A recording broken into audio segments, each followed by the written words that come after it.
eu parti de hoje em Leopoldina, uma das cidades mais importantes da Zona da Mata. E o nome da cidade é uma homenagem à segunda filha de Pedro II, a princesa Leopoldina. Partiu?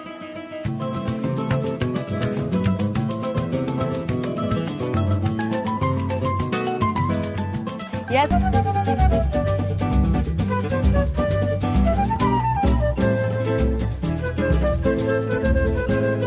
cidade charmosa, pacata e tranquila foi moradia de um dos poetas mais intrigantes da literatura brasileira, Augusto dos Anjos. Em homenagem ao poeta ilustre e morador de Leopoldina, foi criado o primeiro roteiro turístico urbano da cidade. E eu tô aqui com o Matheus e vai me contar um pouquinho. Matheus, como é que funciona esse Caminho de Augusto, esse roteiro? É um trajeto inspirado no caminho que o próprio poeta percorreu pela cidade, né?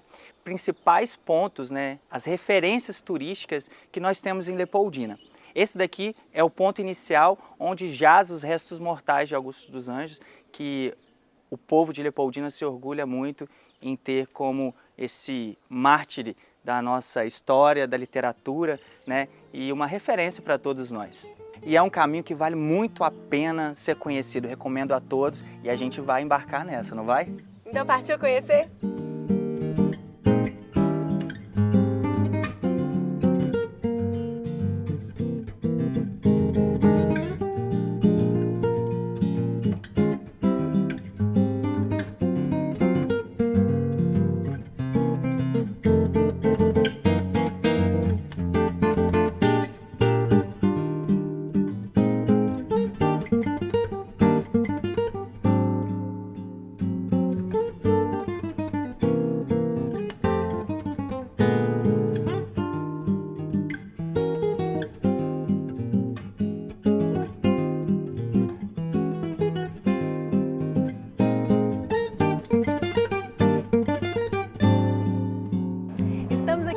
Rosário, a primeira parada do Caminho de Augusto. Matheus, me conta um pouquinho sobre esse lugar. Sim, aqui é o marco zero da cidade, né? Foi onde a cidade começou a se expandir inicialmente. E a paróquia, a sede, ela foi construída em 1952, paróquia Nossa Senhora do Rosário. E qual que é a nossa próxima parada? Escola Estadual Botelho Reis. Partiu? Partiu.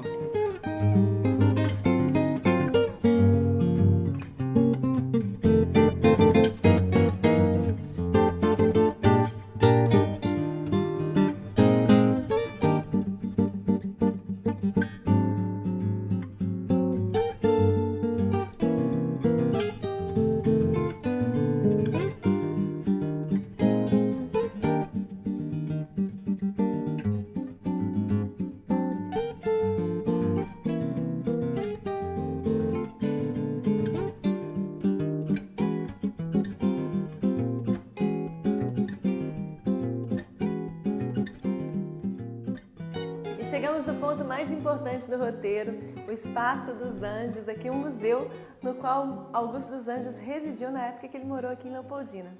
Matheus, me conta um pouquinho sobre a história desse famoso poeta. Sim, aos 7 anos de idade ele compôs os primeiros poemas dele, né? Ele se formou em Direito e saiu da Paraíba para o Rio de Janeiro casado com a Esther Fialho, né? E lá ele não foi muito bem aceito, né, pela Academia de Letras e nenhuma editora quis publicar o livro dele, né? Nenhuma editora quis, gente. E o que ele fez? Exatamente. Aí junto com o irmão dele, Odilon, eles fizeram uma publicação independente de 1000 exemplares, que foi o único livro dele, o livro Eu. Um único livro que impactou tantas pessoas. Exatamente. Ele era à frente ao tempo dele, né? Ele foi pré-modernista, né? E aí, a convite do ex-senador e deputado Ribeiro Junqueira, ele veio a ser o primeiro diretor do grupo escolar Ribeiro Junqueira aqui em Leopoldina. E ele residiu nessa casa. E eu fiquei sabendo que um dos temas que era muito presente nos seus poemas era a morte. O que você acha que esse tema tem a ver com a vida pessoal dele? Você acha que tem alguma relação? Então, para a gente afirmar isso é tudo com base em estudos, né? Porque precisa ser feita uma análise pessoal do poeta, né? Augusto dos Anjos ele sempre teve que lidar com algumas dificuldades do seu tempo, né? Frustração afetiva, a perda de um filho prematuramente. Então ele estava nessa constante conexão e tentando entender isso, algo que não era muito comum na época, né? Porque isso não era muito conversado, né? Nem discorrido, né? Inclusive especula-se que ele perdeu um grande amor que faleceu. Exatamente, assim, né? O que dizem, né? É que ele teve um primeiro amor que a família não foi aceita pela diferença de classes, né, antes dele vir a se casar com a dona Esther, né? E isso talvez seja o precursor de uma frustração, né, que se transformou em arte. E ele representou, né, a obra dele representou um grande sucesso, né, deixou uma grande marca na literatura brasileira, não é, Matheus? Sem dúvida. O livro Eu foi um divisor de águas, né, na literatura brasileira, né, que fez, posteriormente, o Augusto dos Anjos ser reconhecido internacionalmente como um poeta, né? E esse prestígio todo se estendeu depois, inclusive com uma certa atenção de Chico Xavier, né, a respeito da pessoa dele.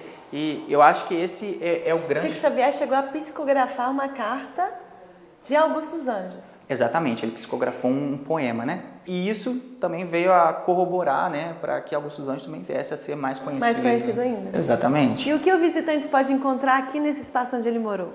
É um museu documental, né? Então aqui o visitante verá cartas feitas à mão, de próprio punho, do Augusto dos Anjos, utensílios da casa dele, né? E toda uma reminiscência a um outro século, né? É uma casa que tem porão e assim é super divertido no quesito a viagem ao passado, né? É uma construção colonial. Exatamente. Que bacana! Bora conhecer um pouco mais então desse espaço? Só se for agora.